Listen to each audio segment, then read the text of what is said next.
वळी ते जे गाई त्यासी फार लागे काही, निवे भावाचे उत्तरी भलते एके धनीवरी. न लगती प्रकार काही मानाचा आदर, निवे भावाचे उत्तरी भलते एके धनीवरी. सांडी थोरपणा तुका म्हणे सवे दिना, निवे भावाचे उत्तरी भलते एके धनीवरी. विठ्ठल विठ्ठल विठ्ठल विठ्ठल विठ्ठल.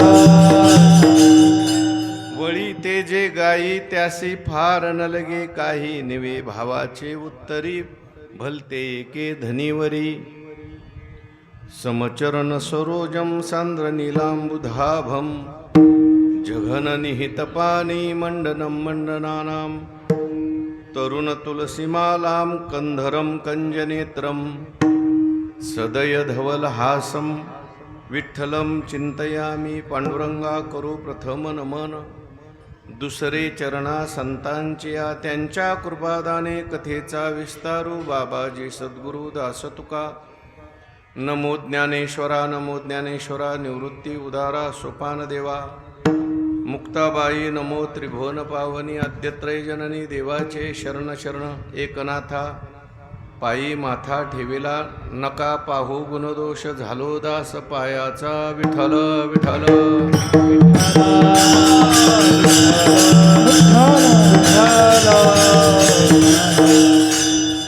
वळी ते जे गाई त्याशी फार लागे काही किंवा फार नलगे काही, निवे भावाचे उत्तरी भलते एके धनीवरी.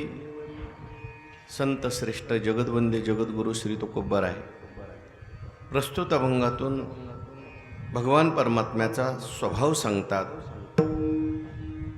आणि भावाचं श्रेष्ठत्व सांगतात. भगवंताच्या कृपेने सर्व साधू संतांच्या आशीर्वादाने पुण्यसलीला चंद्रभागा मातेच्या पावन तीरावरती संतांनी ज्या क्षेत्राचं वर्णन भूवैकुंठ म्हणून केलेलं आहे,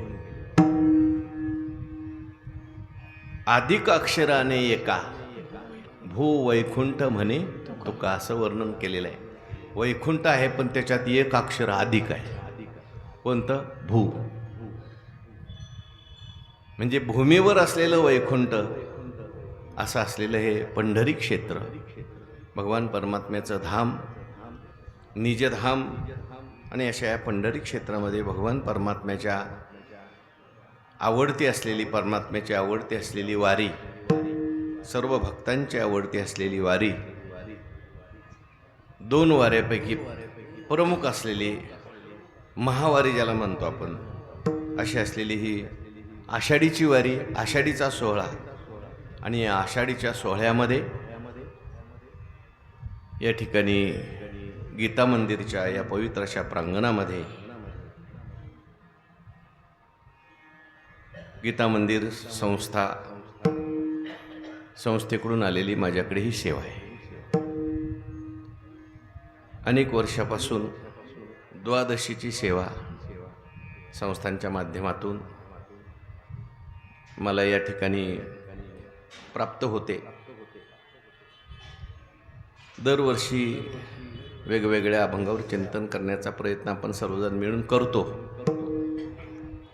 काही मंडळी अशी असतील की त्यांनी आतापर्यंत सगळेच अभंग ऐकले असतील.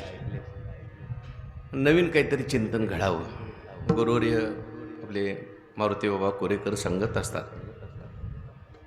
क्षेत्रामध्ये जिथे आपल्या परिचयाची मंडळी असतील तिथे नवीन अभंग घ्यायचा, जिथं अपरिचित असतील तिथे जुना अभंग घ्यायचा, आणि जिथे परिचित असतील तिथे नवा अभंग घ्यायचा. का? परिचित असलेली, प्रेमाची असलेली मंडळी सांभाळून घेतात. विठ्ठल विठ्ठल.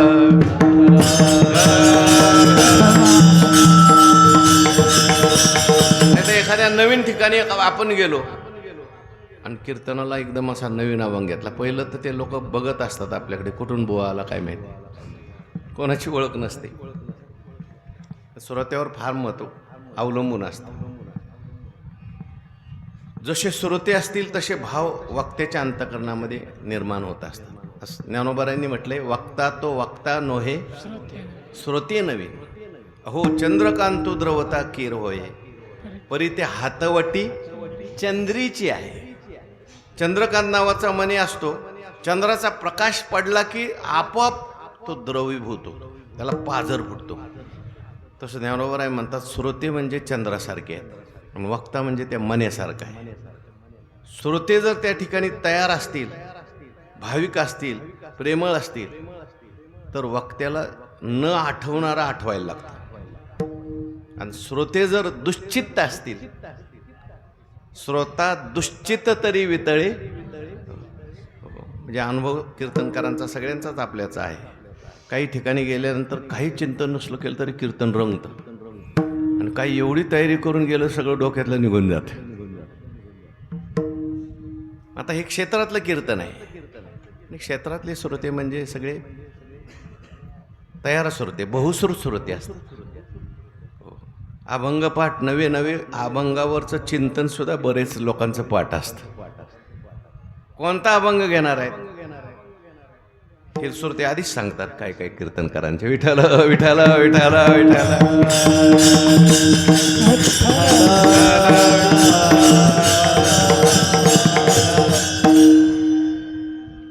कोणाची गाथा पाठ असते, कोणाची ज्ञानेश्वरी पाठ आहे, कोणाची ज्ञानेश्वरीचे पारायण झालेले असते, कोणाचे चाली तयार असतात. कोण काय साधना करेल, कोण जाणे कोणा घडे उपासना. त्यातल्या त्यात आपली ही गीता मंदिरची सेवा आहे. वैकुंठवासी परमपूज्य गुरुवर्य प्रातस्मरणीय बाजीराव बाबांच्या संकल्पातून त्यांच्या तपश्चर्येतून त्या ठिकाणी निर्माण झालेली वास्तू आहे. आता बाबा जरी आपल्यात हयात नसले तर इथला एक एक कण, एक एक श्वास बाबांच्या सगळ्या विचारांनी भारलेला आहे. आजही इथं कीर्तनाला उभं राहिलं की बाबांची मूर्ती डोळ्यासमोर आल्याशिवाय राहत नाही. मी मागेही सांगितलं, एकदा कीर्तनाला उशीर झाला तर बाबा स्वतःच आले आणि गायत विना घातला, रामकृष्णारी सुरू केलं होतं. आणि बाबांच्याच तालमीमध्ये, बाबांच्याच सहवासामध्ये तयार झालेली सगळी मंडळी आहेत. आमचे वैभव विष्णू महाराज असतील, परमादरणीय विष्णू महाराज असतील, सगळी मंडळी, आमचे भारत महाराज आहेत, माधव महाराज आहेत, जगताप महाराज आहेत, भागवत महाराज आहेत, आमचे सहपाठी हरिदासजी महाराज आहेत. सगळी ज्येष्ठ श्रेष्ठ मंडळी आहेत. आणि समोर बसलेले काही कमी नाहीत बरं का, तुम्ही समजू नका. हो, आत्तापर्यंत किती लोकांचं ऐकलं असेल, आहे की नाही? बाबांचं श्रवण केलेली मंडळी आहेत. काय काय जुनी मंडळी, कितीतरी वाऱ्या झाल्यात अशी मंडळी असतात. अगदी जुन्या जुन्या मंडळींचा, दुंडा महाराजांचा ऐकलेली काही मंडळी आहेत. विठ्ठल विठ्ठल विठ्ठल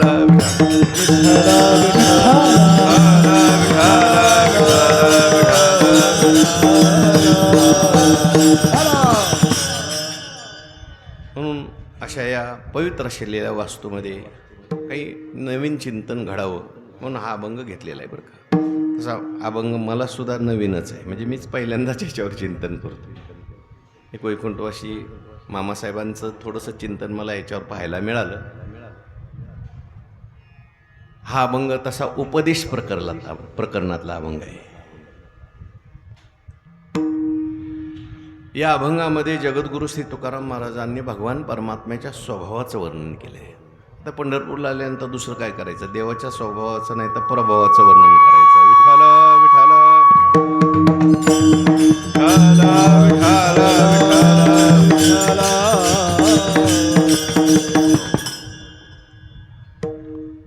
थोडंसं पहिल्यांदा वारीविषयी बोलणं आवश्यक आहे.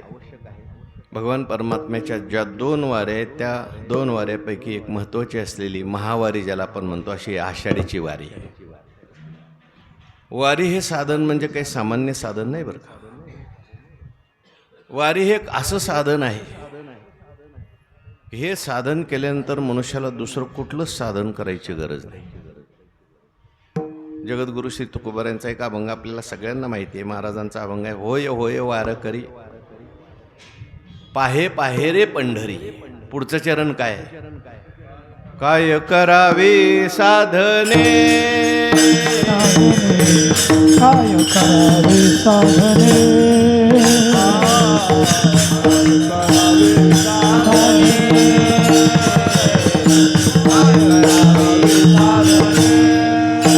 फळाव घेतियेने, फळाव घेतियेने, काय करावे साधने, काय करावे साधने,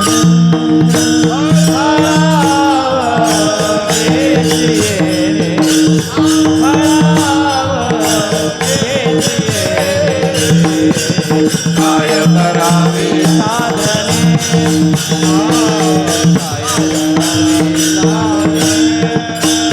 काय करावे साधने,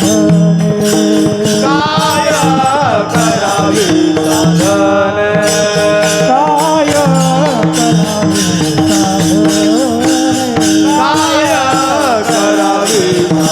साधने, फळावा घेतियेने, फळावा घेतियेने, फळावा घेतियेने,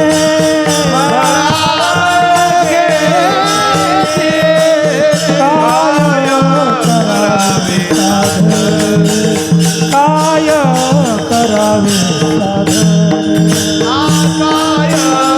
करावे साधने, काय करावे महाराज म्हणतात काय करावी साधने फळ अवघेची येणे. हे साधन केल्यानंतर दुसरं कोणतंही साधन करायची गरज नाही. साधनांनी जी जी काही फळं प्राप्त होतात ती सगळी फळं या साधनाने होतात. म्हणजे एक वारी ज्याने केली त्याला दुसरं काही करायचं शिल्लक राहत नाही. कोणतंही साधन घ्या तुम्ही. कर्म नावाचं साधन आहे,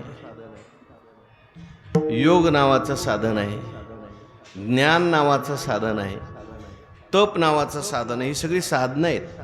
स्वतंत्ररित्याने आपण जर साधनं केली तर ती साधनं आपल्याला साध्यापर्यंत म्हणजे परमात्म्यापर्यंत घेऊन जातील की नाही सांगता येत नाही. बाकीची जी साधनं आहे ती सगळी साधनं साध्यापर्यंत नेत नाहीत, परंपरेने साध्यापर्यंत नेणारी साधनं. पण वारी नावाचं साधन आहे ते आपल्याला साध्यापर्यंत घेऊन जातं. नाही, साध्यापर्यंत घेऊन जाऊन पुन्हा शिल्लक राहतं. बाकी सगळी साधनं त्याचं साध्य प्राप्त करून ते साधनं सगळी नष्ट होऊन जातात किंवा त्यांचं फळ दिल्यानंतर त्यांचं काम संपतं. कर्म नावाचं साधन आहे, त्याचं फळ काय? चित्तशुद्धी नावाचं फळ आहे. चित्तस्य शुद्ध हे कर्म न तू वस्तू उपलब्ध हे असं म्हटलं आहे. चित्तशुद्धी करतं कर्म.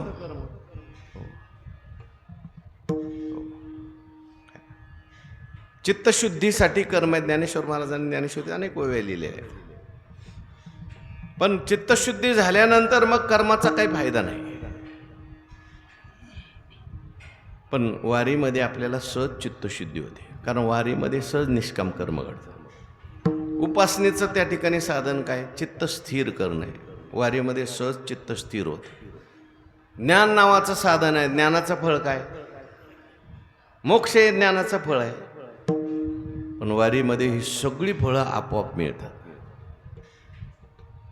चित्तशुद्धी होते, चित्त स्थिर होतं, ज्ञानाने आपल्याला मोक्षही मिळतो, म्हणजे मोक्षही वारीमध्ये प्राप्त होतो. ही सगळी साधना वारी करत असताना आपोआप घडते. कायिक सेवा घडते, वाचिक सेवा घडते, मानसिक सेवा घडते. म्हणून महाराजांनी शब्द वापरलाय, होय होय वारकरी मग पाहे पाहे पंढरी. वारकरी होऊन मग पंढरपूर पहा. कारण गुरुवारी सांगत असतात पंढरपूर पाहणारे अनेक आहेत, हौसे गौसे नवसे. वारकरी व्हायचं म्हणजे काय? वारकरीची काही लक्षणं सांगितली. बाह्य लक्षण, आंतरलक्षण. ज्ञानोबारांनी आंतरलक्षण सांगितलंय. काया वाचा मने जीवे मने जीवे मने जीवे सर्वस्व उदार काय वाचा मने जीवे मने सर्वस्व उदार काय वाचा मने जीवे सर्वस्व उदार बापर कुमा देवी वर विठ्ठला सवारी कर बाप कुमा देवी वर विठ्ठला सवारी करा करंदे कपाळ कपाळ कपाळ जाते नाम नये वाते करंदे कपाळ कपाळ कपाळ जाते नाम नये वाचे काय वाचा मने जीवे सर्वस्व उदार बाबर कुमारे मरु विठ्ठला सवारी सारी करा करंदे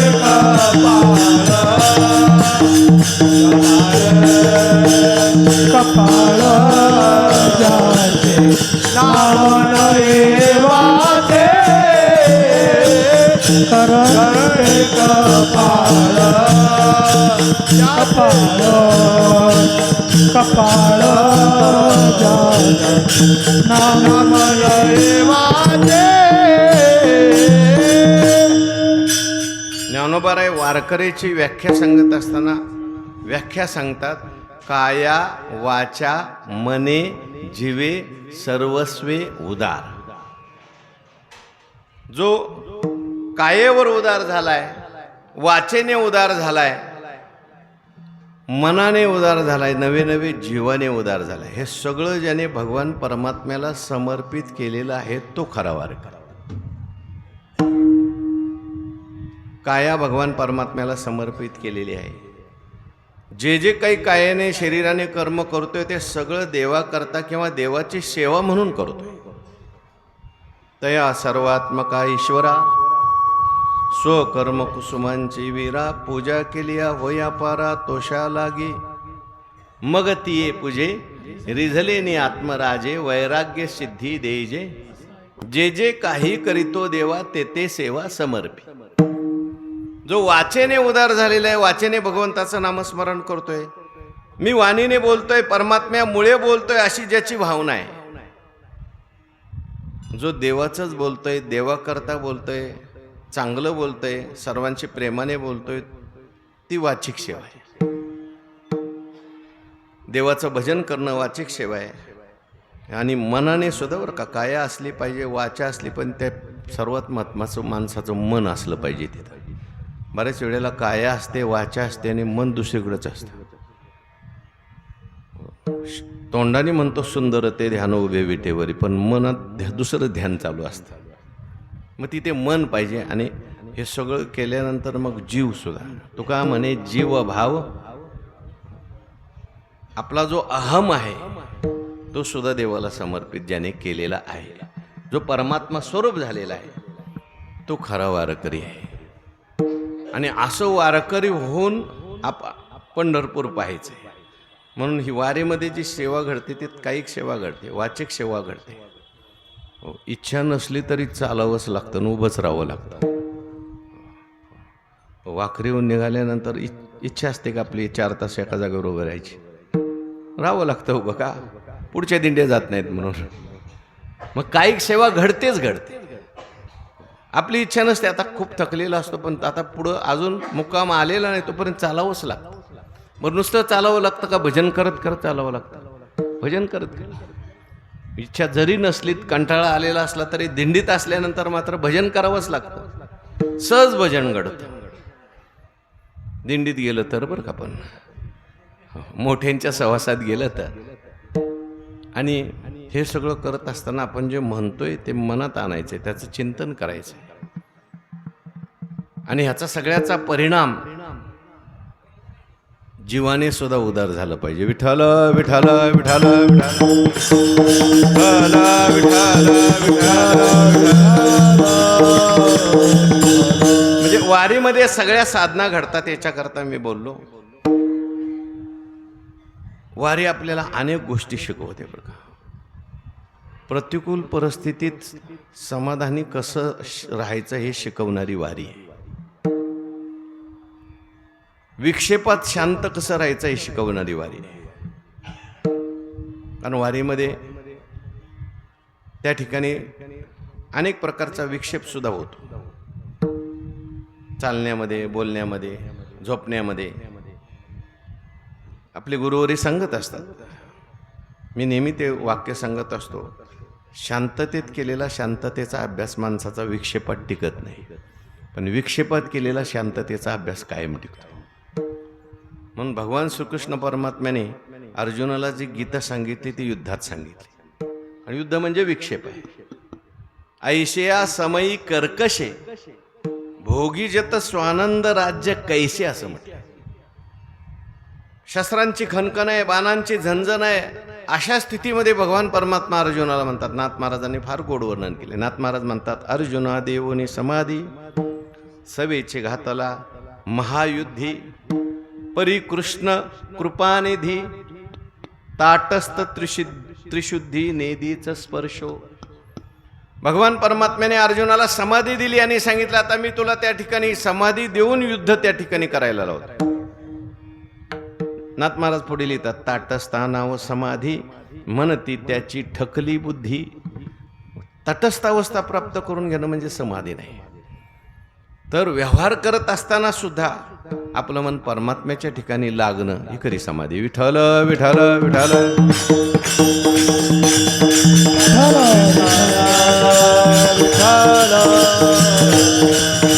भजन ही सुद्धा समाधी आहे.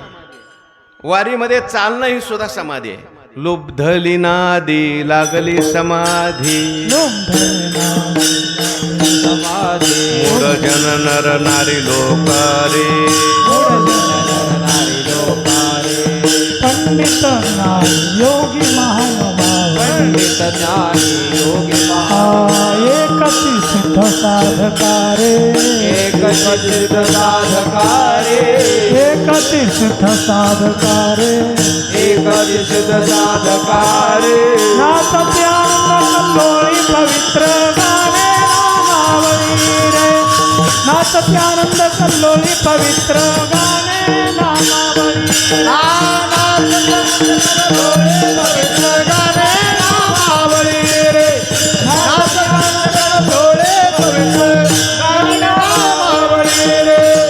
काळावर घातली कासा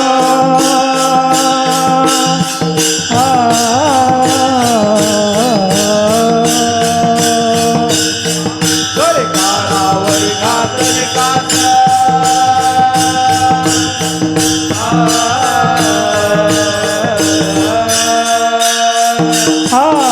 काळावर घातली कासा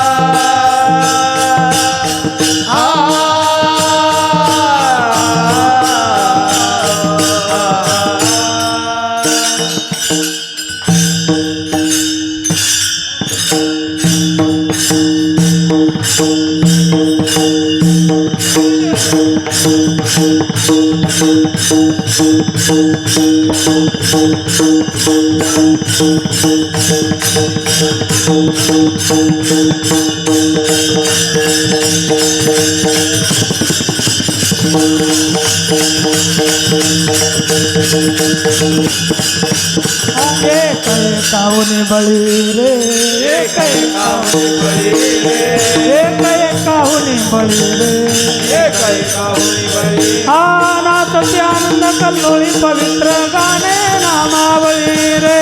नाथ त्यानंद कल्लोळी पवित्र गाणे नामावली रे. नाथ त्यानंद कल्लोळी पवित्र गाणे नामावली रे. नाथ त्यानंद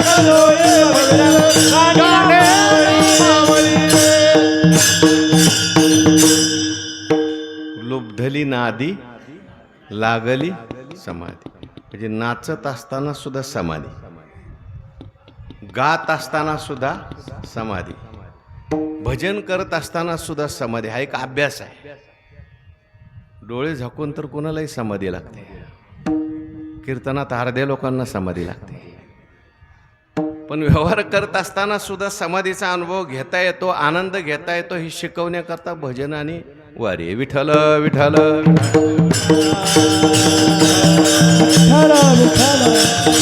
विक्षेप असताना सुद्धा विक्षेपाचा माझ्या स्वरूपाच्या ठिकाणी त्रैकालिक अत्यंत अभाव आहे असा निश्चय करण्यावर लावणारी वारी. शांततेत हा निश्चय होत नाही. आपल्याकडे मला वाटतं मागच्याही कीर्तनात बोललो असेल, संतांनी आभान हा पुरुषार्थ सांगितला का मिथ्यात्व निश्चय हा पुरुषार्थ सांगितला? आभान हा पुरुषार्थ नाही, मिथ्यात्व निश्चय हा पुरुषार्थ आहे. पण भौतिक आपल्या सगळ्यांना आभान आवडतं का मिथ्यात्व निश्चय आवडतं? आभानाकडे जास्त ओढ असते. म्हणजे मला प्रतीतीच आली नाही पाहिजे, मला कोणी बोललं नाही पाहिजे, मला कोणी अपमान केला नाही पाहिजे, मला कोणी संघर्ष केला नाही पाहिजे, असंच माणसाला वाटतं. त्याच्याकरता मग कुठंतरी एकांतात जबाब नको इकडे, असं माणसाला वाटतं. साधकावस्थेत हे केलं पाहिजे. पण सिद्धाच्या दृष्टीने मात्र असा विचार सांगितलेला आहे, आभान हा पुरुषार्थ नाही. म्हणून आपल्याकडे जे योगशास्त्र आहे हे सुद्धा खंडित मानलं आहे. का? ते समाधीपर्यंत गेले, समाधीच्या पुढे नाही. विठ्ठल विठ्ठल विठ्ठल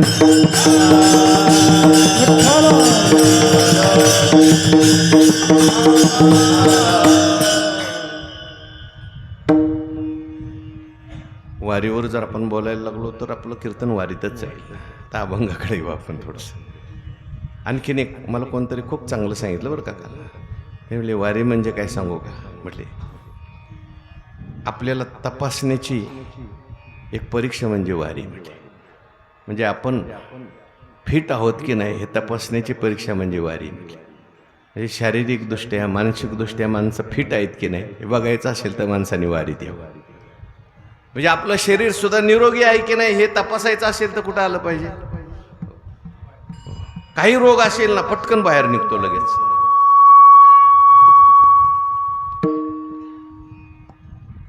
रोगी मनुष्य वारी करू शकत नाही. प्रतिकार शक्ती वाढवते. आपली प्रतिकार शक्ती वाढवणारी वारी. आता आपण सकाळी चंद्रभागेत स्नानाला जातो. कदाचित ते चंद्रभागेचं जे पाणी आहे कदाचित गढूळ असेल, कधी कधी अपवित्र नाही म्हणता, अशुद्ध म्हणता येईल, अशुद्धही असेल. पण हे सगळं आपली प्रतिकार शक्ती वाढवतं. मला कोणतरी मी एका मोठ्या डॉक्टरांच्याकडे गेलो होतो. त्यांच्या घरी पाणी पिल्यानंतर ते पाणी एकदम साधं वाटलं. लोक डॉक्टर तुमच्याकडे आरो नाही का? म्हटलं मी आरोतलं पाणी पित नाही. म्हटलं आरोतलं तुम्ही पाणी पित नाही? म्हटलं कोणतं पिता? मी नळाचं पाणी पितो. म्हटलं का बरं? म्हटले आपली प्रतिकार शक्ती वाढते साधं पाणी पिल्यानंतर. आता तुम्ही पिऊ नका बरं का, नाही तर लगेच आजारी पडतात. ते अगोदरपासून सवय लागते. आपण शारीरिकदृष्ट्या त्या ठिकाणी निरोगी आहोत का, मानसिकदृष्ट्या निरोगी आहोत का हे तपासायचं असेल तर वारीमध्ये.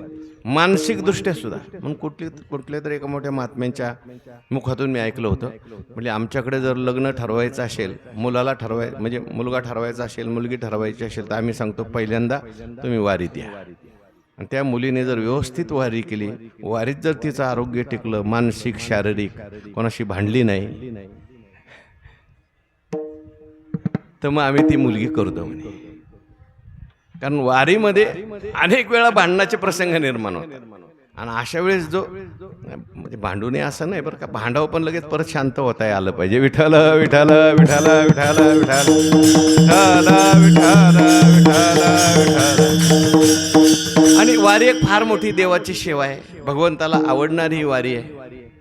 भगवान परमात्मा इथे सगळ्या आपल्या आवडत्या भक्तांची वाट बघतो. जो कोणी भक्त असेल, वारकरी आहे, त्यांची सगळ्यांची वाट भगवान परमात्मा पाहतात. वाटप आहे उभा भेटीची आवड. म्हणून भगवंताच्या स्वभावाचं वर्णन या ठिकाणी तुकाराम महाराज या अभंगातून करतात. काही अभंगातून देवाच्या प्रभावाचं वर्णन केलेलं आहे आणि काही अभंगातून देवाच्या स्वभावाचं वर्णन केलेलं आपल्याला आढळतं. प्रभावही सांगावा लागतो आणि स्वभावही सांगावा लागतो. प्रभाव ऐकल्यानंतर मनुष्य आकर्षित होत असतो आणि स्वभाव कळल्यानंतर मनुष्य जवळ राहत असतो. स्वभाव कळल्यानंतर मनुष्य बऱ्याच वेळेला प्रभाव मोठा असतो आणि प्रभाव ऐकून आपण जवळ जातो आणि जवळ गेल्यानंतर काय कळतो? स्वभाव कळतो. आणि एकदा स्वभाव कळला का मनुष्य म्हणतो बापरे, आता परत इकडे यायचं नाही. विठ्ठल विठ्ठल विठ्ठल विठ्ठल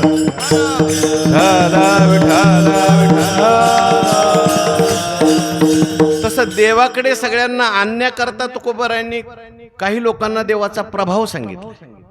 काहींना प्रभाव सांगावा लागतो, त्याशिवाय लोक येतच नाहीत परमात्मा. काही मंडळी अशी आहेत की ते देवालाच मानत नाहीत. गीतेमध्ये भगवान परमात्मा स्वतः सांगतात, आताच मानत नाहीत असं नाही बरं का. गीतेत भगवंतांनी लिहून ठेवलं 5000 वर्षापूर्वी, असत्यम अप्रतिष्ठन्ते जगदाहुरनीश्वरम अपरस्पर संभूतम किमन्यत् काम हेतुकम मनोनि परत्रना देव न दिसे मनोनि वावो. अशी काही लोक आहेत की ते देवाला मानत नाहीत. काय ज्ञानोबारांनी त्या श्लोकावर सुंदर वर्णन केले. यज्ञ मूड ठकले यागी, पुढं काय? देवता पिसे प्रतिमालिंगी, नागवले भगवे योगी समाधी भ्रमे. अशी काही माणसं आहेत की देवच नाही म्हणतात. आजही आपण पाहतो की देव नाही म्हणतात, कारण देव असता तर तो आम्हाला दिसला असता. वैकुंठवासी मामांच्या काळामध्ये मामा प्राचार्य असताना एक प्रोफेसर त्यांच्याकडे गेले. म्हटले, सर मला एक निबंध लिहायचा आहे. म्हटले, कशावर निबंध लिहायचा आहे? मला तुमचं सहकार्य पाहिजे. म्हटले, कशावर निबंध लिहायचा आहे? या जगात देव नाही या विषयावर मला लिहायचं आहे, त्याच्याकरता तुमचं मार्गदर्शन पाहिजे. मामासाहेब हसले, म्हटले, चांगली गोष्ट आहे. या निमित्ताने का होईना तुम्हाला देवाचं चिंतन घडेल. कारण देव नाही हे सुद्धा तू देवाच्या सत्तेने बोलतोय. विठ्ठल विठ्ठल विठ्ठल विठ्ठल विठ्ठल विठ्ठल विठ्ठल विठ्ठल. मग अशा लोकांना देवाचा प्रभाव सांगावा लागतो. जयापासोनी सकळ, जयापासोनी सकळ, जयापासोनी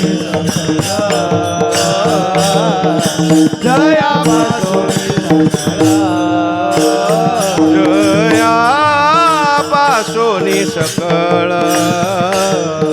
जयापासोनी सकळ, जयापासोनी सकळ, जयापासोनी महिमंडळ हे झाले, महिमंडळ हे झाले, तो एक पंढरीचा राणा, तो एक पंढरीचा राणा. महिमंडळ हे झाले, महिमंडळ हे झाले, तो एक पंढरीचा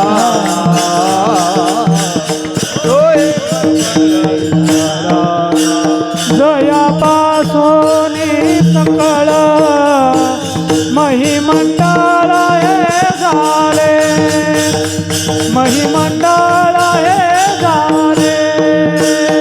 जयापासोनी सकळ, महिमंडळ हे झाले, महिमंडळ हे झाले.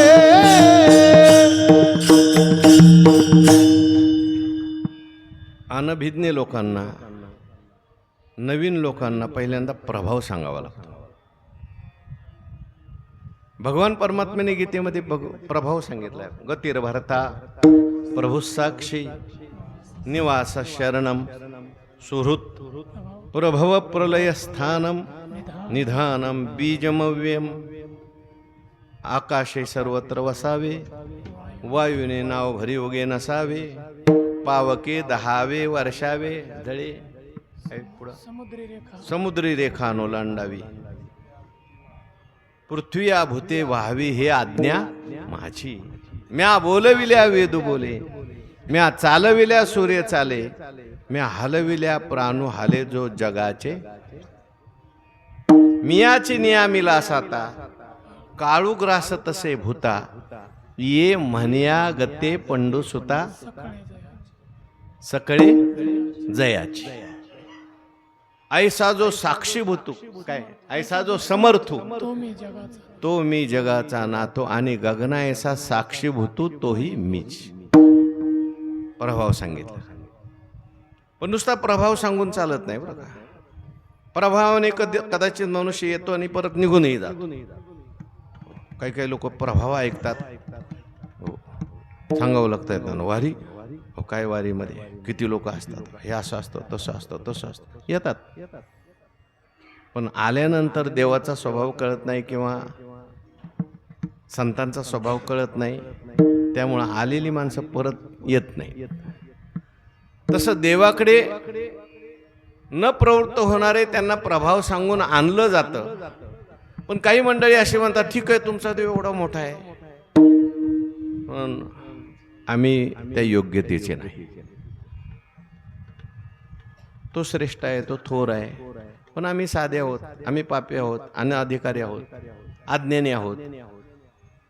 आम्हाला त्या देवाचा काय उपयोग, आमच्याकडून भक्ती घडणार नाही. आणि म्हणून काही मंडळी जी असतात, देवाचा प्रभाव ऐकून सुद्धा, देवाचं वर्णन ऐकून सुद्धा भक्तीमध्ये प्रवृत्त होत नाही. मग अशा लोकांना देवाचा स्वभाव सांगावा लागतो.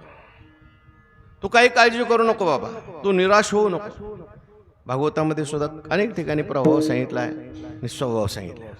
एक श्लोक आपण नेहमी म्हणतो, मला तो अर्धा असा, अहो बकीयम स्तनकालुकूटम जिघांसया, हा लेभे गतिम धातृचिताम ततोन्यम कमवा दयालुम शरणम व्रजेम. अहो बकीयम, बकी आहे, बकी म्हणजे बकाची बहीण आहे. कोण? बकी, पुतना.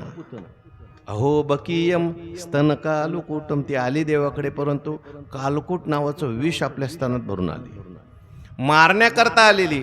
तो सनकादिकाचे माने सायुज सौरसु देधला पुतने, जे विषाचेनी स्तनपाने मारू आली.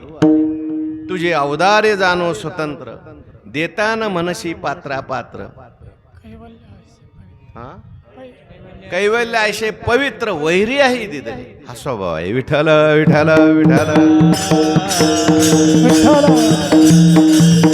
तसं तुकोबाराय सगळ्यांना म्हणतात, तुम्ही काय घाबरू नका. तुम्ही जरी अज्ञानी असले, तुम्ही जरी अनाधिकारी असले, तुम्ही जरी पापी असले, तरी सुद्धा देवाचा स्वभाव कसा आहे. अभंगाचं पहिलं चरण. वळिते जे गाये, वळिते जे गाये, वळिते जे गाये, वळिते गाये, गाये, वळिते जे गाये, वळिते जे गाये, वळिते जे गाये, गाये, वळिते जे गाये, त्यासी फार लागे काय, त्यासी फार लागे काय, भावाचे उत्तरे, भावाचे उत्तरे, त्यासी फार लागे काय, त्यासी फार लागे काय, भावाचे उत्तरे, उत्तरे, देवे भावाचे उत्तरे. वळिती जे गाई, त्यासी फार लागे काही, त्यासी फार लागे काही, त्यासी फार लागे काही. वळिती जे गाये, त्यासी फार लागे काही, त्यासी फार लागे काही, त्यासी फार लागे काही. तुकाराम महाराज म्हणतात देवाचा स्वभाव खूप चांगला आहे आणि देवाला काही फार लागत नाही. वळी ते जे गाई त्याशी फार लागे काही प्रश्न विचार. अहो जो गाई वळणारा परमात्मा आहे त्याला काय फार लागेल का? जो आपल्या भक्तांच्या करता गाई वळायला तयार होतो, जो गायीवर प्रेम करतो तो तुमच्यावर प्रेम करणार नाही का? गायी सुद्धा ज्याच्या भक्त होऊ शकतात, गायींचा जो उद्धार करतो, तुमच्या आमच्या करता जो गायी वळतो त्याला फार काही लागत नाही. फार लागे काही प्रश्न विचार. फार लागे काय मी त्याला फार काय लागतं का? काही लागत नाही, थोडं लागतं. फार लागत नाही पण थोडं. एका ठिकाणी मी जे चिंतन वाटलं मामांचं त्याच्यात फार नलगे काही असा पाठ आहे. आणि वळी ते बर का, आता वळी ती जे गाई म्हटलं की अर्थ बदलतो. विठ्ठल विठ्ठल विठ्ठल विठ्ठल विठ्ठल.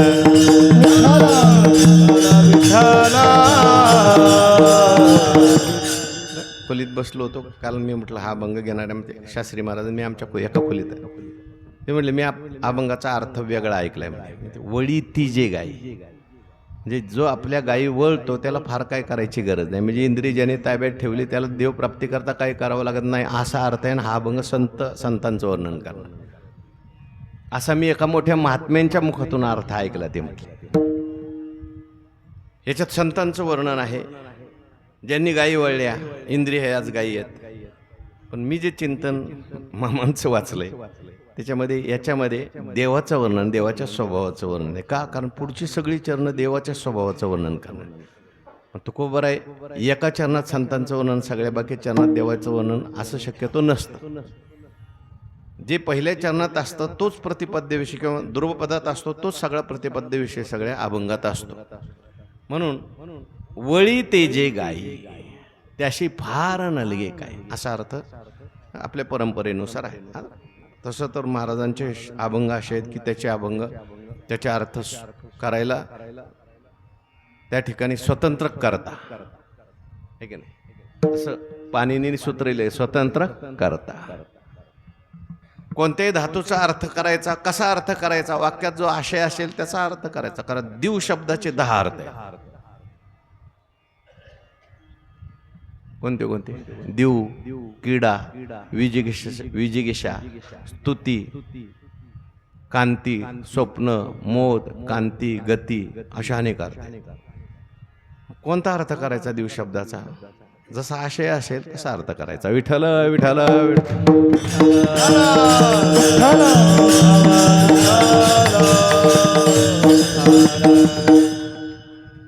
तसं संपूर्ण अभंग पाहिल्यानंतर असं दिसतं की भगवंताचा स्वभाव सांगतात. तुकाराम माझं वळी ते जे गाई त्याशी फार लागे काही. भगवान परमात्मा जे आहेत ते गायी वळतात, त्याला फार काही लागत नाही. फार काही लागत नाही म्हणजे याच्यातून तुकाराम मला सांगायचं फार लागत नाही पण थोडं लागतं. आणि भगवान परमात्मा गायी वळतो याच्यातून देवाचा स्वभाव कसा प्रगट करायचा. गायी वळण्यातून तुकाराम महाराजांनी देवाचा स्वभाव सांगितलाय. विठ्ठल विठ्ठल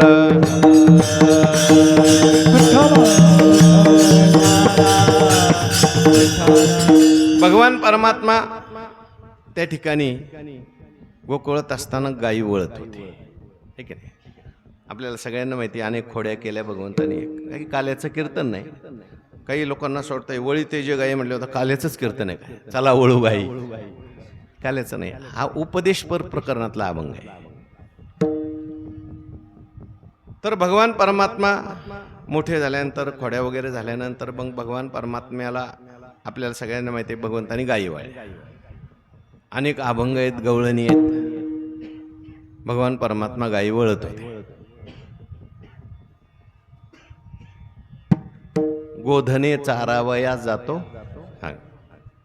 किंवा काळी घोंगडी हाती काठी, काळी घोंगडी हाती काठी, काळी घोंगडी हाती काठी, काळी घोंगडी हाती काठी.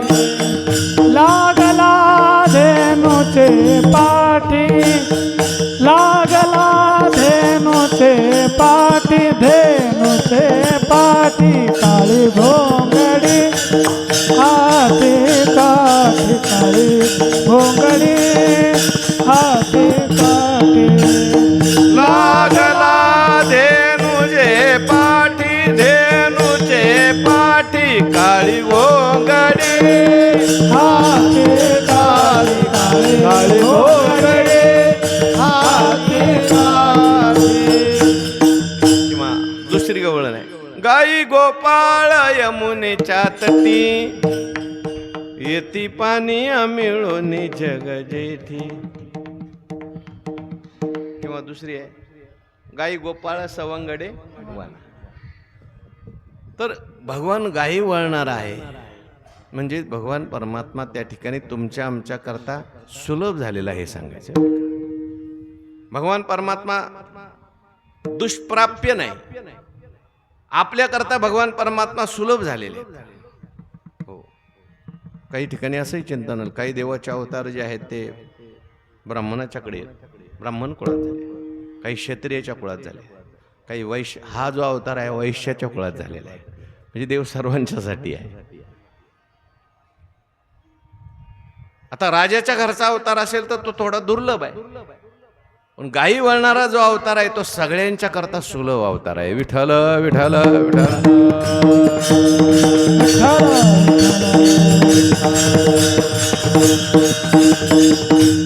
म्हणून भगवान परमात्मा गोपाळांच्या बरोबर गायी वळवतात. तर गोपाळ म्हणजे काही फार श्रेष्ठ होते असं काही नाही, म्हणजे अधिकाराने श्रेष्ठ होते, पण लौकिक दृष्टीने फार श्रेष्ठ होते असं काही नाही. गवळियाची ताकपिरे कोण पोरे चांगली पाहता गोवळी खाई त्यांची उष्टावळी उठली. ते नामदेवरायांनी एक लीला सांगितली बघा. भगवान परमात्मा त्या सगळ्या गोपाळांना घेऊन एकदा वृंदावनात गेले आणि तिथे गोपाळांना भूक लागली आणि भूक लागल्यानंतर भगवंतांनी सांगितलं, म्हणजे शिदोऱ्या नेले नव्हते, लांब एक धूर दिसतोय म्हणजे त्या धुराकडे जा आणि तिथे जाऊन जे काही पंडित ब्राह्मण यज्ञ करतात तिथे यज्ञातला जे काही असेल ते अन्न आम्हाला मागून घेऊन या, माझं नाव सांगून घेऊन या. आता गेले गोपाळांना काय ते पंडितांनी अन्न दिलं नाही. तुम्ही गवळीची मुलं, तुम्हाला काय त्या ठिकाणी तुमचं उपनयन झालेलं नाही, यज्ञातलं अन्न खाण्याचा अधिकार नाही, आणि सगळ्यांना हाकलून लावलं. आल्यानंतर गोपाळ रडायला लागले, भगवंताला म्हणायला लागले, देवा आम्ही उपाशी राहू पण अशा लोकांच्याकडे आम्हाला कधी पाठवत जाऊ नको. काय एक दिवस उपाशी राहील तर काय, पण अशा लोकांच्याकडे मागण्याचा कधी प्रसंग येऊ नये. आणि एक गोपाळ म्हणायला लागला, देवा आम्ही तिथे गेलो तर तिथे एक मंडप घातलेला होता. नामदेवरायांनी वर्णन केले, कृष्णा पाच खानी उथळ दिसती, लहान आल्या भिंती त्याजवरी, घडी घडी बैसती घडी घडी उठती, ते काय श्रीपती आम्हा सांग. म्हणजे कृष्णा आम्ही तिथे गेलो, मंडपामध्ये 5 खड्डे केले होते आणि खड्ड्यावर विटाच्या भिंती घातल्या होत्या आणि विस्तू घालताती गवत अंथरती बडबड करती आवीजा. त्या खड्ड्यामध्ये विस्तू टाकतात, वरून गवत टाकतात आणि बडबड करतात. म्हणजे ते काय श्रीपती आम्हा सांग. ते काय असतं रे कृष्णा तसलं. म्हणजे त्या गोपाळांना यज्ञ म्हणजे काय हे सुद्धा माहिती नाही. नामदेव महाराज म्हणतात, काय चतुराई असे त्या गोपाळा भावाशी बोलला नामा म्हणे. विठ्ठल विठ्ठल विठ्ठल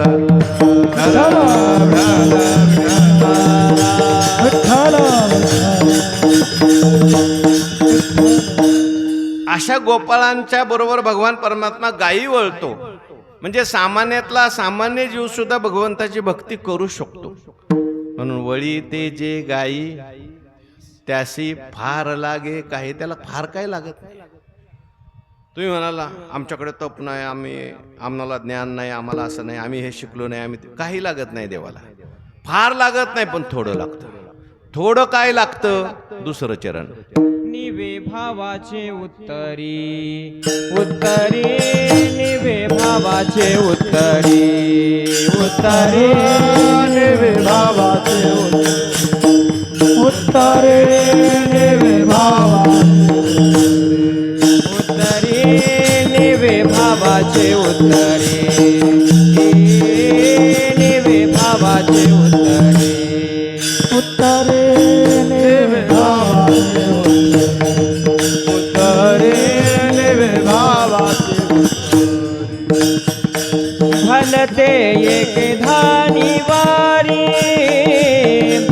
भलते एके धानी वारी निवे भावाचे उत्तरी उत्तरी निवे भावाचे उत्तरी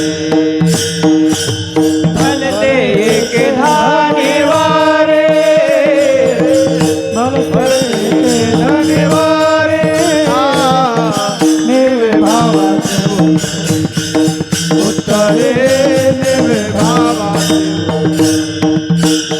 निवे भावाचे उतारी निवे भावाचे उतारी निवे भावाचे उतारी निवे भावाचे उतारी भलते एके धनिवारी भलते धनिवारी भलते एके धनिवारी भलते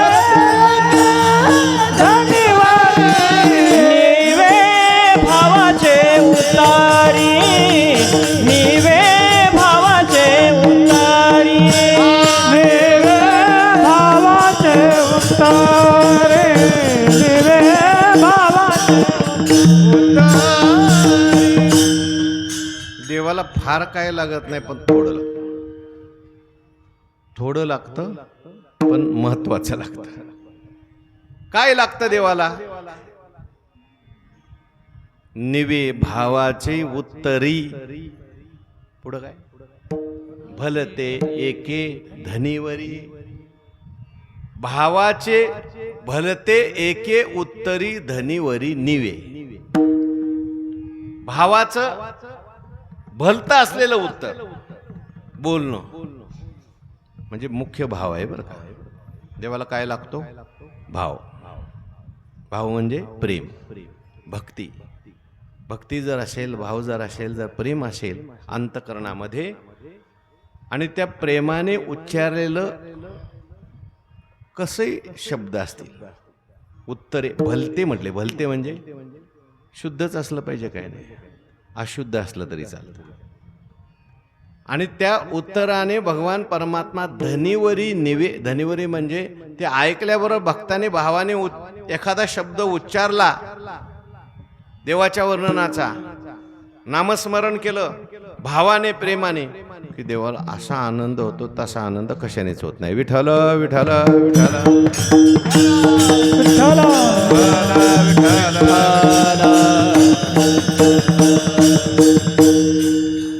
परमार्थामध्ये सगळ्यात महत्वाची गोष्ट जर काय असेल तर भाव आहे. एक भाव नाही माझा तरी पाल्हाळते. काय बोवी? हा, कने विन सोपटे कणसे लागली घनदाटे, काय करावे गोमटे ओस नग. ती नाही,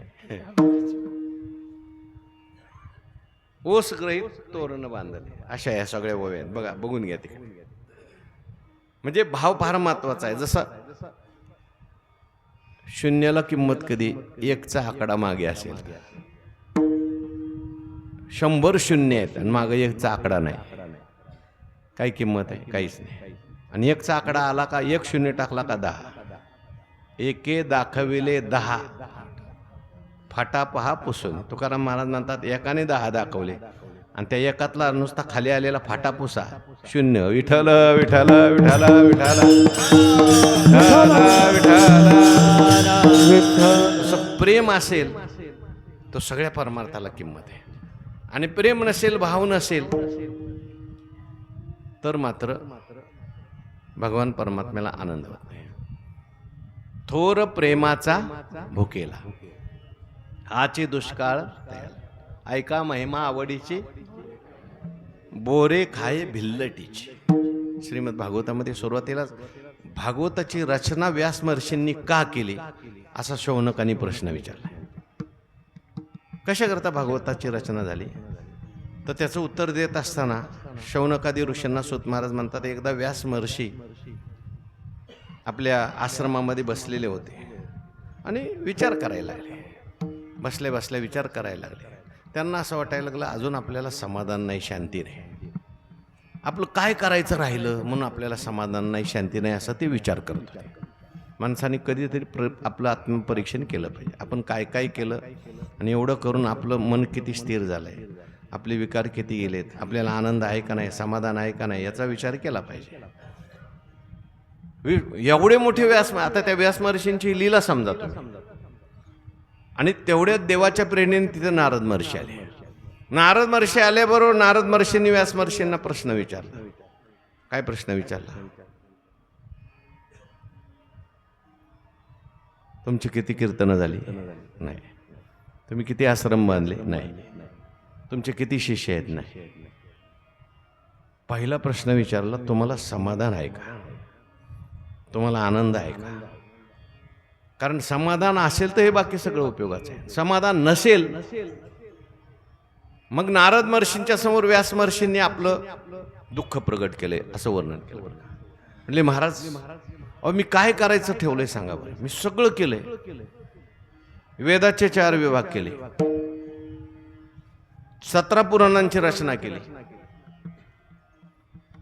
लोकांच्या करता महाभारत केलं, पण काही शिल्लक ठेवलं नाही. आता म्हणून महाभारती जे नाही ते नोहेची लोकित्रयी, या कारणे मनपे पाही व्यासोच्चिष्ट जगत. व्यास म्हणजे सामान्य नव्हते. पण माझं काय करायचं राहिलं महाराज, मला अजून समाधान वाटत नाही. एवढं सगळं करून सुद्धा मन शांत नाही. तर एवढ्या मोठ्या व्यास महर्षींचं जर तसं, तर आपलं असं असू शकतं. पण त्यांची ती लीला आहे, आपल्याला दाखवण्याकरता केलेली आहे. तेव्हा नारद महर्षींनी फार सुंदर त्या ठिकाणी उत्तर दिले बरं का. नारद महर्षी म्हणतात, काय श्लोक आहे भागवतामध्ये? यथा धर्मादयश्चार्था. हा, यथा धर्मादयश्चार्था मुनिवर्यानुकीर्तिता न तथा वासुदेवस्य महिमा ही अनुवर्णिता. महिमा ह्यनुवर्णिता. यथा धर्मादयः च अर्थाः मुनिवर्या अनुकीर्तिता. हे मुनिवर्या, यथा त्वया धर्मादया अर्था अनुकीर्तिता तथा वासुदेवस्य महिमा न ही अनुवर्णिता.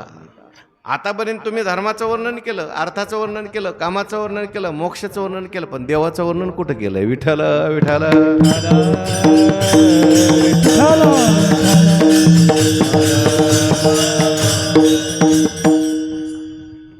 आणि बाकी सगळं केलं, देवाचं वर्णन जर केलं नाही, देवाच्या गुणगान गायले नाही, तर माणसाची वाणी जी आहे, माणसाचं जीवन अपूर्ण राहू शकतं. तिथं असा एक श्लोक आहे, नैष्कर्म्यम अपि अच्युत भाववर्जितम न शोभते ज्ञानमलम निरंजनम. नैष्कर्म्यम अपि अच्युत भाववर्जितम न शोभते. म्हणजे नैष्कर्म्य अवस्था प्राप्त झालेली असेल तरी सुद्धा त्याच्यात जर परमात्म्याची भक्ती नसेल तर ते नैष्कर्म्य अवस्था, मुक्त अवस्था सुद्धा शोभत नाही. आलम न शोभते. शोभते किंतु श्रीधराचार्यांनी टीकेत लिहिले, आलम न शोभते. विठ्ठल विठ्ठल विठ्ठल.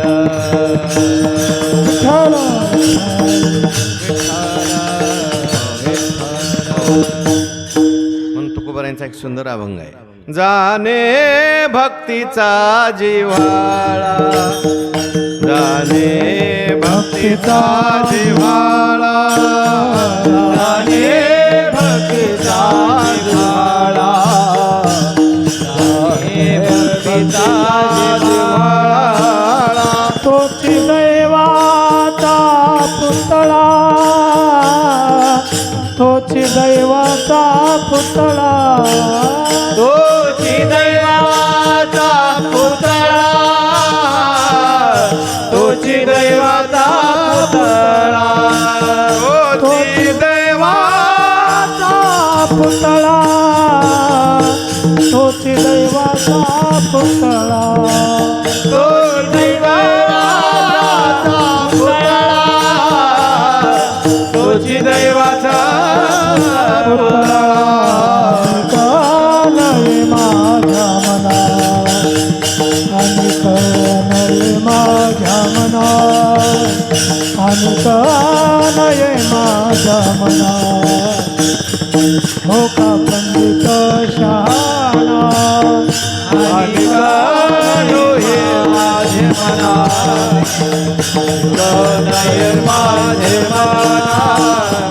आणि नये माझे मना हो का पंडित शहाणा जाणे भक्तीचा जिव्हाळा तोची दैवाचा पुतळा तोची दैवाचा पुतळा तोची दैवाचा पुतळा जाणे भक्तीचा जिव्हाळा तोची दैवाचा पुतळा तोची दैवाचा पुतळा तोची दैवाचा पुतळा.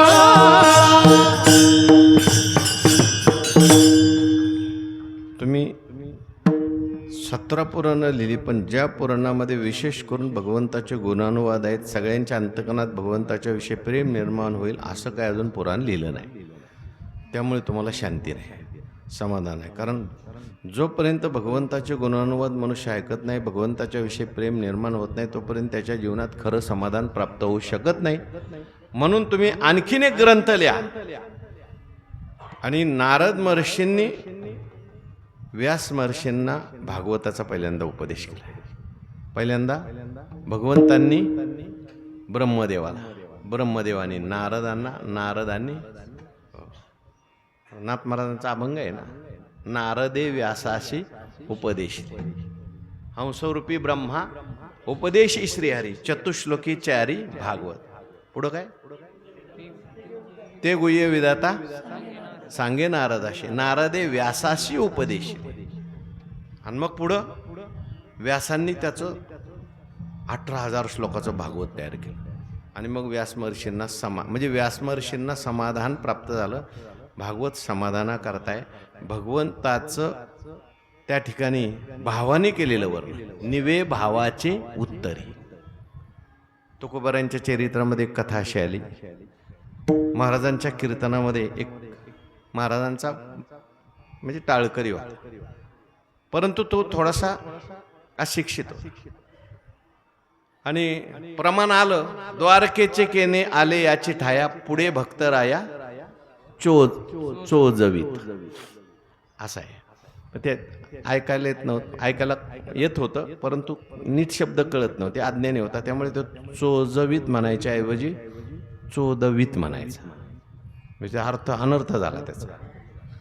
आणि समोर ऐकायला बसलेले एक पंडित होते, त्यांना ते आवडलं नाही. कीर्तन संपलं की त्याला बोलून घेतलं आणि सांगितलं उद्यापासून टाळ घेऊन उभं राहायचं. आता तो असा होता, त्याला टाळ घेतल्याशिवाय करमत नव्हतं. काही काही माणसं अशी असतात, त्यांची इच्छा नसते प्रमाण द्यायची, पण ते वातावरण तयार झालं की आपोआप प्रमाण बाहेर. जन्मभर ज्यांनी भजन केलेले आहे त्याचं वाणी त्याला. आता दुसऱ्या दिवशी कीर्तन आलं, कीर्तनात तो खाली बसला. खाली बसल्यानंतर नाही उभा राहिला, समजा टाळ घेऊन उभा राहिला, पण तो त्याला सांगितलं होतं म्हणायचं काहीच नाही. त्याला असं वाटायचं प्रमाण द्यावं, पण खालून तो पंडित म्हणायचं गप बोलू नको. असं म्हटलं की तो आपला आवरून दळायचा. त्याचा परिणाम असा झाला, तो जो पंडित होता त्याची वाणी गेली, तो मुका झाला. मुका झाल्यानंतर त्याच्या लक्षात आलं आता आपलं काही कारण नसताना मुका कमी झालो. कीर्तन संपल्यानंतर तुकोबारायांचं दर्शन घेतलं. बाबा म्हणजे बोलला नाही तो, असतात मुका झाला, त्यामुळे त्याला सांगता येत नव्हतं. हे कसं काय झालं म्हटलं मला, म्हणजे तू काहीतरी दोष घडलाय, काहीतरी तुझ्याकडून दोष घडलाय. काय दोष घडलाय तुझ्याकडून, तू त्याचा पश्चाताप कर. आणि मग तुकाराम महाराजांनी असं वर्णन आलंय, मला आता नीट आठवत नाही, ते काकडीचा का कशाचा एक प्रसाद घेतला, वाळकं लिहिलंय तिथं मैपती महाराजांनी. आणि त्याला खायला दिलं, मग त्याचा प्रसाद ह्याला दिला, ह्याला वाणी आली असं. आणि मग म्हटला, त्याला सांगितलं की असं कोणाला तू भजन करताना अडवू नको. आता तो भावाने म्हणतोय, देवाला भाव आवडत असतो. चुकलं समजा, पण भाव जर असेल ना तर देव तेही सहन करतो. निवे भावाचे उत्तर, याचा अर्थ चुकीचंच म्हणायचं असं नाही बरं का. शुद्ध म्हणण्याचा प्रयत्न करावा. नसेल एखाद्याला येत आणि भावाने प्रेमाने तो आळवत असेल, आता काही एकदम शास्त्रातलेच म्हणतात असं काही नाही, पण त्याचा भाव फार असतो, श्रेष्ठ असतो. देवाला काय आवडतो, निवे भावाचे उत्तरी भलते एक धनीवरी. भलते शब्द आलेला. भलते शब्दाचा अर्थ आहे ते भावाचं उत्तर कसंही असू द्या. मग काही काही ठिकाणी तर काही काही भक्त देवाला शिव्या सुद्धा देतात. हसत तसे शिव्या देतात त्या गवळणी, मरता जप ध्याने न साप. आता जनाबाई देवाचं वर्णन करत असताना काही सरळ अभंगात वर्णन करतात. काही काही अभंग अशा भांडणाचे सुद्धा आहेत. अरे अरे विठ्या मूळ मायेच्या कार्ट्या, तुझी रांड रंडकी झाली असं वर्णन केलं. पण देवाला आनंद व्हायचा बरं का. म्हणजे काय काही शिवे दिले तरी आपल्याला आनंद वाटतो, आणि काय काय गोड बोलले तर आपल्याला वाटतं नको बाबा, विठ्ठल विठ्ठल विठ्ठल विठ्ठल. प्रेम असेल, आपला मनुष्य असेल तर त्याच्याशिवायही चांगले वाटतं, आणि प्रेम नसेल तर देवाला मग किती शुद्ध म्हणणारा असेल, त्याच्यात भाव नसेल, प्रेम नसेल, ते आवडत नाही. ते मीराबाई एकदा अशा नृत्य करत चाललेल्या होत्या, नाचत नाचत भजन करत चालले होते. आणि आता सगळे म्हणताना काय सगळे स्वरातच म्हणतात असं नाही. एक मनुष्य बेसूर म्हणत होता, तर एक मनुष्य आला आणि त्याने एक पाठी लावली, म्हटलं राग से गाव, आणि असे नाचवायला लागला, राग से गाव, राग से गाव. मीराबाई गेल्या, ती पाठी हातातली घेतली आणि त्याच्या पुढे एक शब्द लावला, म्हणे राग से नाही गाव, अनुराग से गाव. रागपेक्षा काय महत्वाचं आहे, अनुराग म्हणजे प्रेम महत्वाचं आहे. नाहीतर काय, राग आळवितो नाना, काय गातो ते कळेना, भजन ते वंगळवाने, नरका जाणे चुकेना, असे होऊ शकते. येत असेल तर चांगलंच आहे, पण त्याच्यात प्रेम खूप महत्वाचं आहे. विठ्ठल विठ्ठल विठ्ठल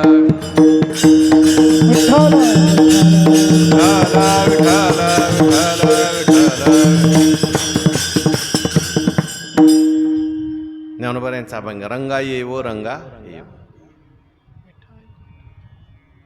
म्हणता. रंगा येवो ये, रंगा येवो ये, रंगा येवो ये, रंगा येवो ये, रंगा येवो ये, रंगा येवो ये, रंगा येवो ये, रंगा येवो ये. विठाई विठाई माझे कृष्णाई कान्हाई, विठाई विठाई माझे कृष्णाई कान्हाई, विठाई विठाई माझे कृष्णाई कान्हाई, विठाई विठाई माझे कृष्णाई कान्हाई. येवो ये रंगा येवो ये, रंगा येवो ये, रंगा येवो ये, रंगा येवो ये, रंगा येवो ये, रंगा येवो ये, रंगा येवो ये. विठाई आणि पुढं काय, किठाई. आता किठाई शब्द कोणत्या शब्दकोशातला आहे? विठाई किठाई. पण किठाई म्हटलं ज्ञानोबारायांनी, पण देवाला आवडते का, प्रेम आहे म्हणून. निवे भावाचे उत्तरी, भक्तवर्य प्रल्हादजींच्या चरित्रामध्ये आपण नेहमी भागवतामध्ये ऐकतो, हिरण्यकश्यपूला मारल्यानंतर भगवान परमात्मा रागवले होते असं आले. इतके रागवले होते भगवान परमात्मा, जो दिसेल त्याला मारायला.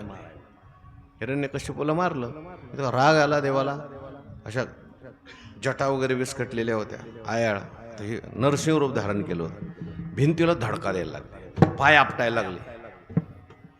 देव विचार करायला लागले, आता देवाला शांत कसं करायचं. कोणी पुढे जायला तयार नाही.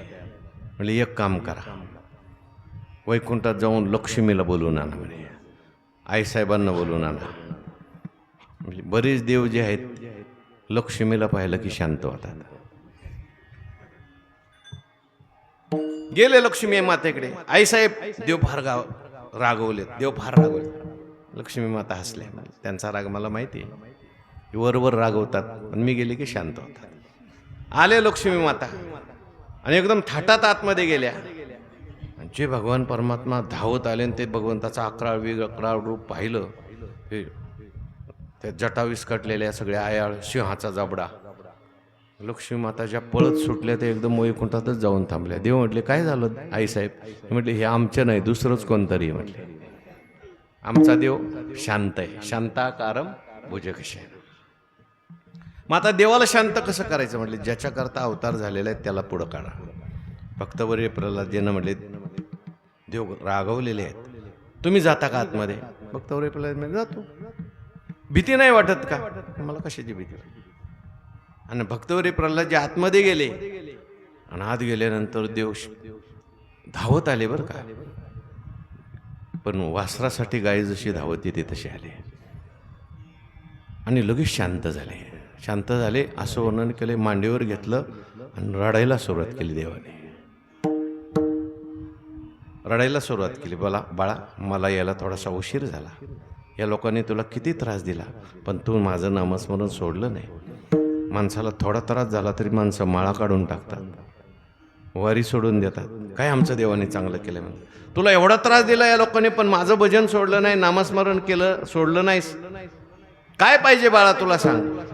तिथे प्रल्हादजींनी भगवंताची स्तुती केली. प्रल्हाद स्तुती म्हणा, फार सुंदर स्तुती आहे त्याच्यामध्ये.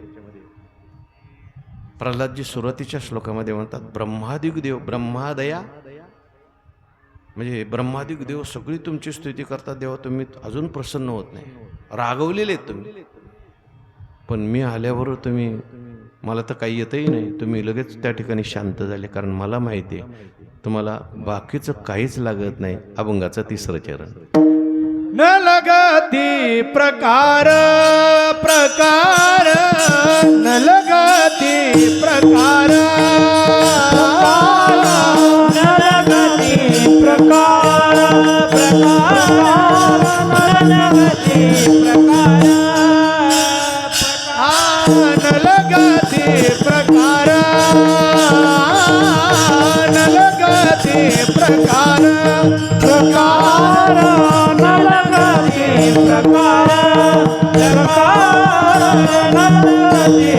प्रकार, काही मानाचा भार, काही मानाचा दर, देवे भावाचे उतरे, देवे भावाचे उतरे, काही मानाचा दर, काही मानाचा आदर, देवे भावाचे उतरे, देवे भावाचे उतरे, आनलगती प्रकार, काही मानाचा आदर, काही मानाचा आदर, नलगती प्रकार, काही मानाचा आदर, काही मानाचा आदर. ब्रह्मादयः सुरगणः मनोयोथ सिद्धा. आता आठवलं थोडंसं. नाराधितुम ब्रह्मादया सुरगणः मनोयोच सिद्धा नाराधितुम असं वर्णन केलं. म्हणजे एवढे सगळे देव ऋषी मुनी देव तुमची स्तुती करतात आणि एवढं करून सुद्धा तुम्ही प्रसन्न होत नाही. आणि मी दैत्यकुळात जन्माला आलेला आहे. एरवी दैत्यकुळ सात चुकारे, परी इंद्र ही सरी न लाहे उपरे, भक्तिगा येत सरे जाती अप्रमाण, भक्तीचे न्याथिलेपणे दैती देवा अनिले उने, माझे नरसिंहत्व लेणे जयाचेनी महिमे. तो प्रल्हाद उगामजसाठी घेता बहुवे सदा कीर्ती, मिया द्याव्या त्या गोष्टी तयाची या जोडे, निवे भावाचे उत्तरी भलते एके धनीवरी. भगवान प्रसन्न झाले. देवाला काही लागत नाही. तुकाराम महाराज म्हणतात, नलगती प्रकार काही मानाचा आदर. भाव जर असेल ना तर मग फार प्रकार करायची गरज नाही, फार मान द्यायची देवाला गरज नाही. भाव लागतो, प्रेम लागतो. तुम्ही भरपूर प्रकार केले, मान दिला आणि भाव जर नसेल तर, एखादा जेवायला पाहुणा घरी आला, कोणी महात्मा घरी आला, फार प्रकार भरपूर केलेले, कपडे घेतलेले आहेत सुंदर, नाही पार सगळं केलंय त्याच्यासाठी, सोन्याची अंगठी घेतलेली. पाहुणा आला किंवा कोणी नातेवाईक आला आणि आल्यानंतर नीट बोलतच नसेल त्याच्याबरोबर, नाना संभ्रमाचे आयती जैसा स्नेहो ये व्यक्ती, दर्शनाचे प्रशस्ती पुण्यपुरुषाचं. भाव नसेल, प्रेम नसेल, जेवायला खूप चांगलं घातलं आणि जेवता जेवता म्हणायला लागला, असा तुमच्या बापजाद्याने खाल्लं होतं का कधी, मिळतं का तुम्हाला असलं कधी, असं म्हटलं तर चालत नसतं. म्हणून भाव प्रेम खूप महत्त्वाचं आहे. न लगती प्रकार काही मानाचा आदर. भगवान परमात्मा जेव्हा शिष्टाईला गेले तेव्हा दुर्योधनाने भगवान परमात्म्याच्या स्वागताची तयारी केली पूर्ण, असं वर्णन केले. सगळे प्रकार केले, म्हणजे पानपोई, जिथं देव थांबतील तिथे लगेच देवाच्या विश्रांतीची सोय, पिण्याची सोय, खाण्याची सोय, सर्व काही सुगंधाची सोय, सगळे प्रकार केले. भगवान परमात्मा आले आणि आपल्या स्वतःच्या सिंहासनावर देवाला बसण्यासाठी विनंती केली, देवा बसा बसा या. म्हणजे भगवान परमात्मा म्हटले, दुर्योधना मी तुझ्याकडे जो आलोय तर काही द्वारकेचा राजा म्हणून आलो नाही, मी माझ्या भक्तांचा, पांडवांचा दूत म्हणून तुझ्याकडे आलो आहे. पांडवांचं नाव ऐकल्याबरोबर याची तळपायाची आग मस्तकाला गेली आणि मग खरा स्वभाव उघड झाला. मग देवाच्या लक्षात आला, हा वरून अंतरीची घेतो गोडी, पाहे जोडी भावाची. आत काय देव पाहतो, बाहेर तू किती उपचार करतो. मग ते मी उपचारे कवनाही नातळे घास, काय ओवी, अर्जुना माझ्या ठाई आपण पेविन सौरसू नाही, मी उपचारे कवनेही नातळे घा. पत्रम पुष्पम फलम, त्याच्यावरच्या सुंदर ओव्या आहेत. मग निस्सिंभाव उल्हासे, मज अर्पावयाचे निमिषे, फळ एकावडे तैसे भलतयाचे हो. भगवान म्हणतात, भाव जर असेल, प्रेम असेल ना, त्याने माझ्या ठिकाणी एखादं प्रेम आण. पत्रम पुष्पम फलम तोयम योमे भक्त्या प्रयच्छती तदहम भक्त्युपहृतम मश्नामी म्हटलंय तिथे, प्रयतात्मना. भगवान परमात्मा म्हणतात, कुठलं जरी फळ असलं, पत्रम पुष्पम फलम तोयम म्हटलंय. पत्रम, पुष्पम आणि फलम आणि तोयम आहे. तर पत्रमला अश्नामी क्रियापद शोभतंय का? पत्रमला काय पाहिजे क्रियापद? पत्रमला अश्नामी नको. पुष्पमला अश्नामी चालेल का? पुष्पमला काय पाहिजे क्रियापद? जिघ्रामी पाहिजे. फलमला अश्नामी ठीक आहे, पण भगवंतानी एकच क्रियापद वापरलं का? भगवान ज्ञानोबाने त्याचं उत्तर दिलंय, फूल जरी असलं तरी सुद्धा मी खातो, देठून फेडता सेवी आवडीने. असं म्हणून त्या ठिकाणी भगवान परमात्मा म्हणतात, नाही तुला फळ मिळालं फूल तरी दे, नाही फूल मिळालं एखादं पान दे, नाही पान मिळालं सुकलेलं, काहीच नाही मिळालं. काही काही लोक म्हणतात, नाही काय आता वारीत कुठलं पान मिळणार आहे, वाईत कुठलं फूल मिळणार आहे, वारीत कुठलं फळ मिळणार आहे, आमचीच राहायची सोय नाही. पाणी, मला नुसतं पाणी जरी अर्पण केलं, पाणी तर मिळणार नाही. ते काय पाण्याचं वर्णन केलंय, मोला वाचून ते जोडलं जातं असं वर्णन आहे. ती ओवी आहे. भले त्यांनी निमोले पाणी, काय पाण्याला पैसे लागणार. तुम्ही म्हणाल आम्हाला बाटलीला पैसे लागतात, ते नाही, साधं पाणी दे बाबा, वापरायचं पाणी दे. आणि ते पाणी अर्पण केल्यानंतर भावाने देवाला किती आनंद होतो. ते नाही वैकुंठापासून विशाळे मज लागे केली रावळे, कौस्तुभाहोनी निर्मळी लेणी दिदले. नुसतं पाणी भावनेने अर्पण केलं की देवाला असं वाटतं याने माझ्याकरता वैकुंठामध्ये मंदिरं तयार केली. प्रेम असेल, आणि प्रेम नसेल तर तुम्ही मग मंदिर निर्माण करा. देव म्हणतो काहीच केलं नाही. विठ्ठल विठ्ठल विठ्ठल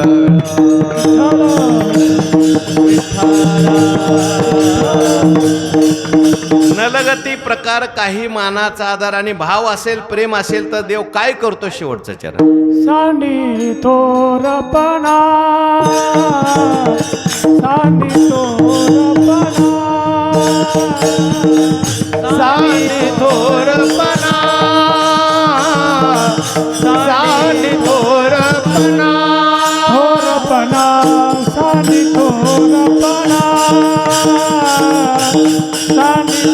थोरपणा सांडे थोरपणा सांडे थोरपणा तुका म्हणे तवे विना तुका म्हणे तवे विना निवे भावाचे उत्तरी निवे भावाचे उत्तरी तुका म्हणे तवे विना तुका म्हणे तवे विना निवे भावाचे उत्तरी निवे भावाचे उत्तरी विठोबा रखुमाई विठोबार कुमारी विठोबार जय जय विठोबार कुमारी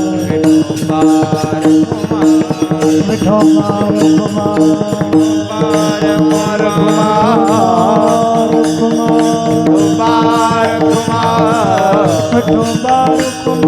विठोबार कुमार विठोबार कुमार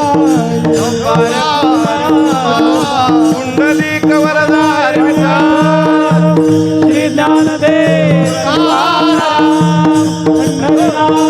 भगवान की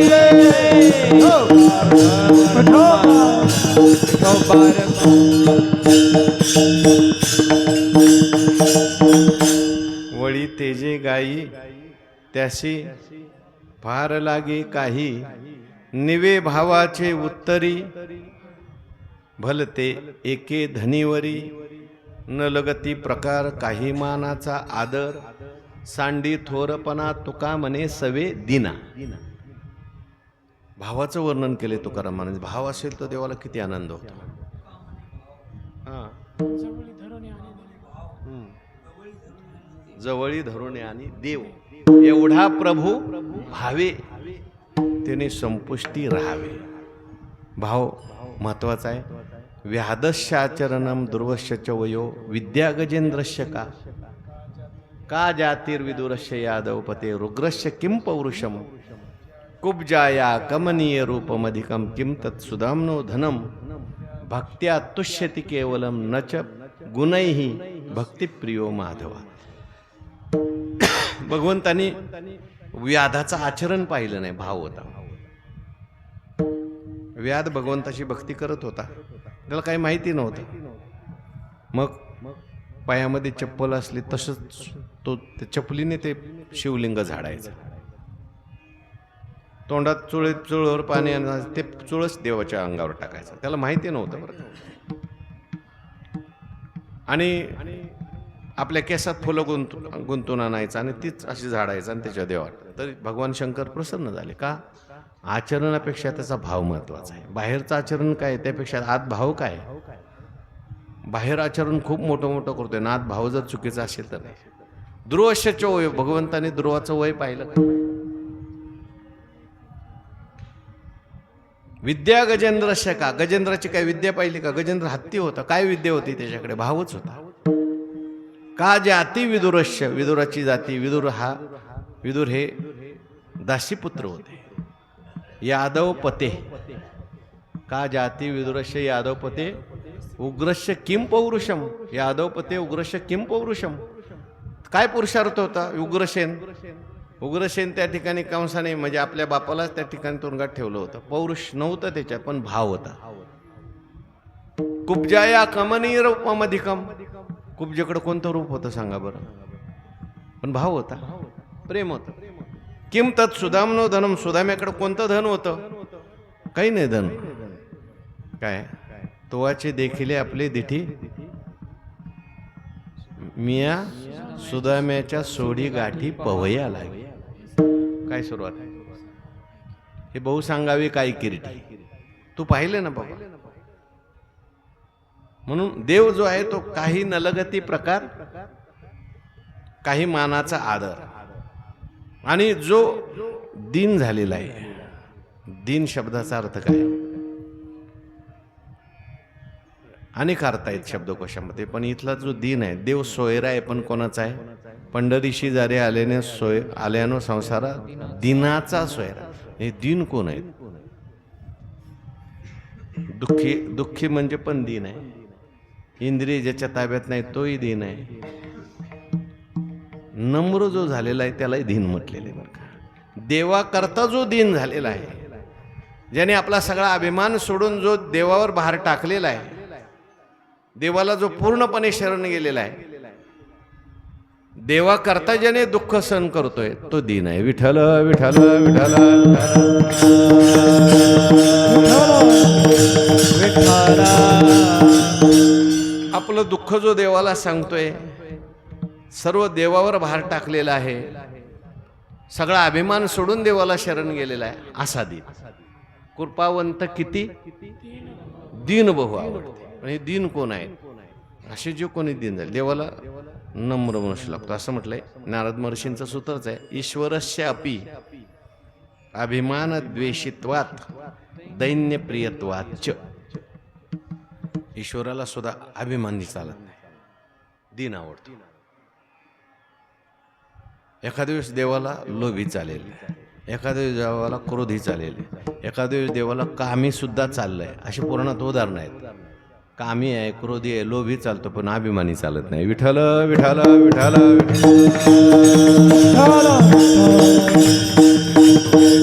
अभिमान त्या नाही तुका म्हणे त्याशी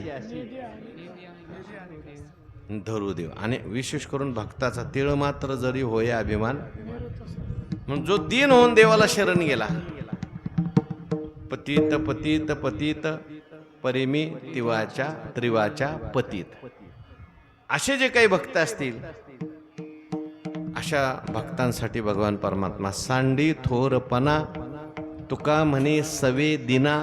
भगवान परमात्मा आपला थोरपणा बाजूला सारतो आणि अशा दीन भक्तांच्या सहवासामध्ये देवाला काय वाटतो? आनंद वाटतो. देखा नवलतया प्रभूचे जे सारथ्यपण पार्थाचे करीतो असे. ज्ञानोबाराय म्हणतात, जेथ आशो वाहको आपण वैकुंठीचा राणा जाण, तया रथाचे गुण काय वरून. अर्जुनाच्या रथाचं वर्णन करायला सुरुवात केली. एवढा मोठा भगवान परमात्मा आहे, वैकुंठाधीश आहे, पण सारथ्य पण करतो. भगवान परमात्मा आपुले ते थोरपण नारायण विसरला. प्रेमामध्ये मनुष्य मोठेपणा विसरतो. काही माणसं असतात, लहान असतात पण स्वतःला मोठी समजतात. असतात ती लहान, पण इतकं मोठं समजतात की माझ्यासारखं जगात कोणीच मोठं नाही. काही मोठी असतात, स्वतःला मोठं समजतात. काही लहान असून मोठं समजतात. काही माणसं अशी असतात, मोठी असतात पण ती लहान होतात प्रेमामुळे. प्रेम माणसाला लहान करत असतो. एवढा मोठा देव, परंतु तो काय होतो? लहान होतो भक्तांच्या करता. उंच नीच काही नेने भगवंत, तिष्ठे भाव भक्ती देखोनिया. काय दासी पुत्र कन्या विदुराच्या भक्षी, दैत्य घरी रक्षी प्रल्हाद. चर्म रंगू लागे रोही दासा संगे. पूर्ण अभंग पाहून घ्या. सांडी थोरपणा तुका म्हणे सवे दिना.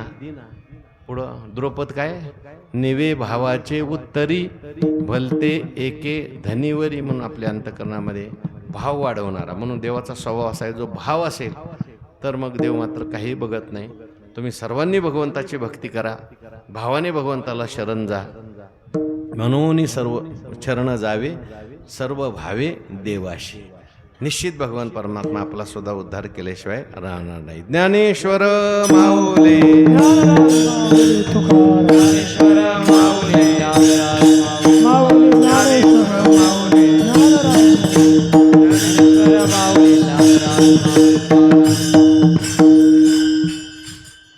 श्री हरिभक्तपरायण गणेश महाराज आणि चैतन्य महाराज.